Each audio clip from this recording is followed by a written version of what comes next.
This is Mainely Watches, and I'm Nick. We have an interesting one today. We'll be looking at this watch here, which is the TISELL Marine Diver. TISELL is a South Korean brand, and they specialize in homage watches. And as you can see, this is very much a homage to the Rolex Submariner. It's not quite an exact homage, though. It kind of blends elements from both the new and the old Submariners. So this is kind of a blend of both the 5-digit sub and the 6-digit sub. It does not have the super case design.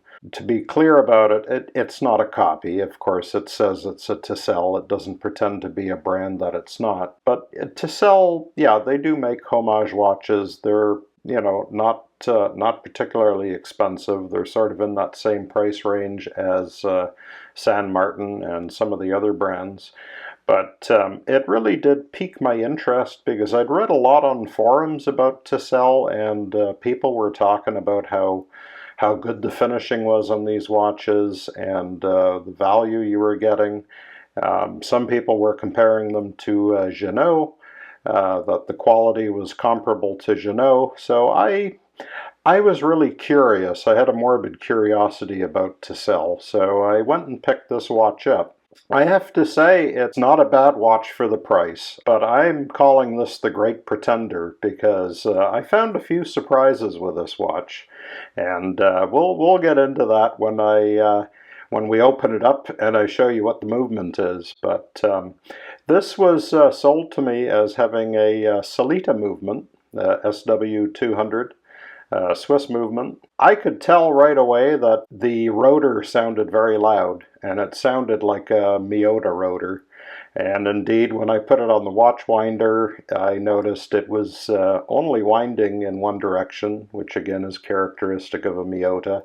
So I had my suspicions, and we'll open this watch up. We'll pull the case back off and take a look at it a little later. So before we get into it, I'm going to just put this on the wrist and show you. It has a very nice clasp. It's kind of the glide lock clasp, same as Rolex has been using, but you can see it wears very nicely on my 7.5-inch wrist. Very comfortable watch. It's definitely a good looking watch. Nice bracelet. You can see the bracelet. It's a 20, tapers down to 16. Very smooth, nicely finished, buttery smooth, nice polishing. As I mentioned, it is that glide lock clasp, so you can just flip it up and you can slide it, make it large or small. And this has a tremendous amount of adjustment range. There's at least 10 millimeters of adjustment. So yeah, I like the bracelet, fully screwed. It's a nice bracelet. I'm going to pull the bracelet off here. We'll pause the camera. I'll pull the bracelet off. I'm going to have to use my tool to get this out. It's not a quick release. And then we'll take a good look at the case. Alright, well let's get into the specs on this guy. You have a 40 millimeter case diameter. Lug-to-lug on this watch is 48, and with the male end links it comes in at 49.5. You can see you do have male end links on here. So 49.5. Thickness is 11.8. So it's quite thin, and you have 200 meter water resistance. On the bracelet, sized up for my 7.5-inch wrist, this watch comes in at 135 grams. You have a sapphire crystal treated with anti-reflective. It is a flat crystal, a little bit pronounced off the bezel. The bezel here is ceramic. It's a stainless bezel with a ceramic insert. You have a lumed pip. Nice bezel. It's a little light. There's not a lot of backlash in it. But yeah, it sounds good. Everything lines up on the bezel, so no issues here. It is 120 click and it's unidirectional. The bezel is not lumed, but you do have a lume pip, and the indices on the dial, and I'll put this up here, you can see you have a beautiful green sunray finish dial, and you have applied indices with a very generous helping of BGW9 Lume. I'll put up a time-lapse Lume shot here. This is a 1 hour time-lapse, but you can see the watch does quite well with the Lume. No complaints there. Everything is evenly colored. Now, this watch, you'll notice when we're talking about the dial and the handset, it's not a true homage in that it has the sword handset, and of course the subs have the Mercedes handset. You can get the TISELLs with the Mercedes handsets. This one was ordered with the sword handset, which personally I prefer. I'm not a huge fan of the Mercedes hands. So, I mean, it looks like a lot of other divers that are out there. And again, I would stress that this is not a clone. It is obviously a homage, but it's not a clone. Having said that, the case design does fit Rolex straps. And I do have some straps for the 5-digit Rolexes that are fitted straps, and I can confirm they fit exactly on this watch case. Case finishing, I would say, is good. You have a nice polish here on the sides, a little bit of a brushing on the top of the lugs. For whatever reason, they decided to print stainless steel on the inside of the lug on the case on the one side, and then here we have TISELL. And what is somewhat misleading, well, it's not misleading, it's blatantly wrong. They've said SW200, so I would have assumed there was a Sellita movement lurking inside. Case back is sterile, nothing to see here. I've got a few scratches on here. This watch has seen some wear and use. That's it. You have a screw down crown. The crown, it's a little crunchy feeling. It's not the smoothest crown. You can see there's a nice big O-ring in there though, but the threading, what can I say? It's a little, I call it crunchy. I think the crystal on here is okay. The AR is good. It's not the best clarity crystal, but you know, if I compare it to a Jeannot, it's not even close in terms of the finishing. So anybody who's telling you that the TISELL is right up there with a Jeannot is out of it. I will say it does feel solid. It's not a hollow feeling watch. It feels solid. It feels well put together. You know, you can sometimes have some watches on and they just feel hollow or light. This has a heft to it, and it feels like a quality piece, and I appreciate that in it.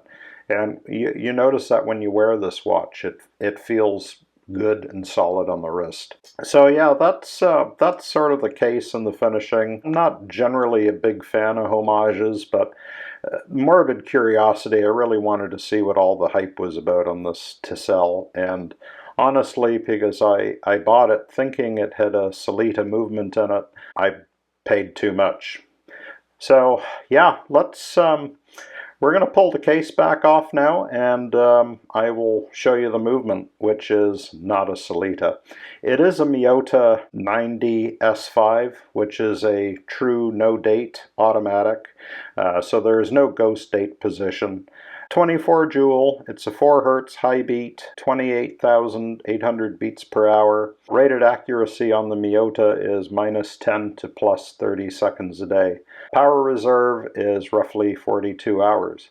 Now I will say this watch was well regulated. It's performing very well in terms of its timekeeping accuracy. It's probably losing 5 seconds a day. So I cannot complain at all about the accuracy. It came well regulated from the factory. So with that, let's pull the case back off and take a look at what is inside, which claims to be a SW200.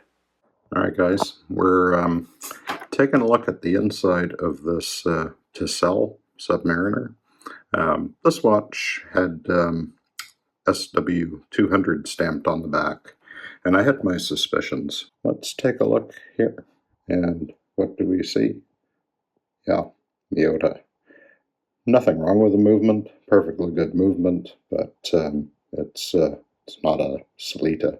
Retaining ring is steel, so that looks good. It's not a plastic retaining ring, but yeah, I thought it was interesting to see. And of course, here is the watch, TISELL.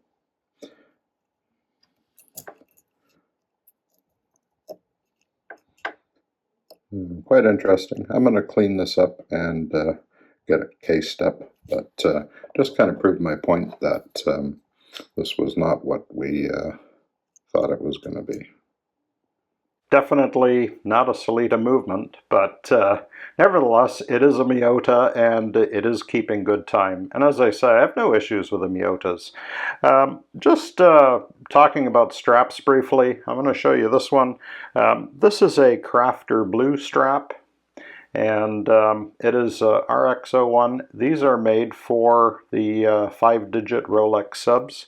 So just so you can see how well this fits with the case design. Yeah, you can see it's a perfect fit.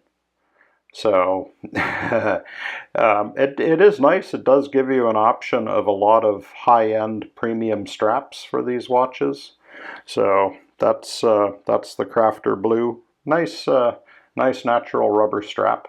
It looks, I think the greens complement each other very well. I've also got a nice leather strap here with fitted ends. This has got quick release on it. Again, this is a strap that is marketed for 5-digit Rolex. So let me put this on the strap and show you how this looks. Alright, so here we are. We have it on the fitted leather strap. And as you can see, this is the chestnut leather. It's designed for the 5-digit Rolex subs, and again, perfect fit. Very nice look to it. This is not a particularly expensive strap. I just picked it up off of a seller on eBay, but you can see the bezel clears it fine. So yeah, pretty decent strap. And finally, we'll take a quick look at the bracelet that you're getting. As you can see, the clasp is very nicely finished, all polished, screwed links, solid end links, which is very nice. Does not have quick release bars, but everything articulates well. It's a fold over clasp. This is definitely not the quality of a Jeanneau clasp.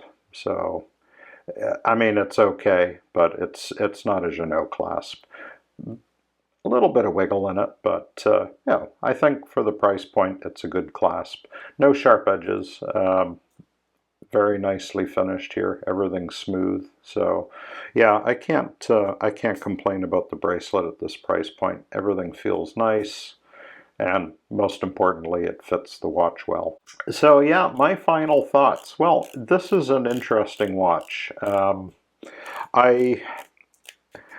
Of course, I'm a little disappointed that it did not have the Sellita movement in it, although there's absolutely nothing wrong with the Miyota.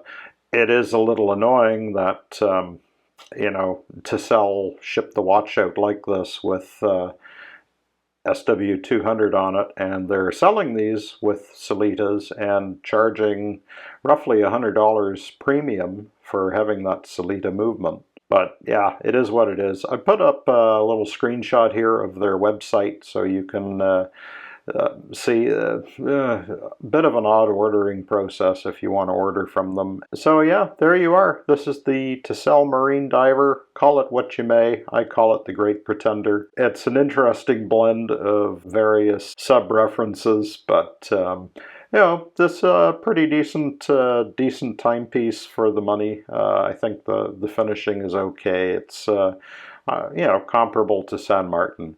It's not in the league of Jeanneau or you know, any of the more premium brands. So I think in this case you are getting what you pay for. But still, nonetheless, a decent attempt, and kind of interesting to see a South Korean made watch because, well, they're not very common. So there you have it, guys. That's the TISELL Marine Diver Hulk homage. Look forward to getting your comments and hearing what you guys have to say. If any of you own one of these, be interested to have a discussion with you. Anyhow, for now, that's it. We'll see you around next episode. Thank you for watching. As always, please remember my video is not sponsored. I've not been compensated. These are my own watches, paid for with my own money, and I'm just giving you my honest opinions. So till next time, stay safe, and thank you again for watching.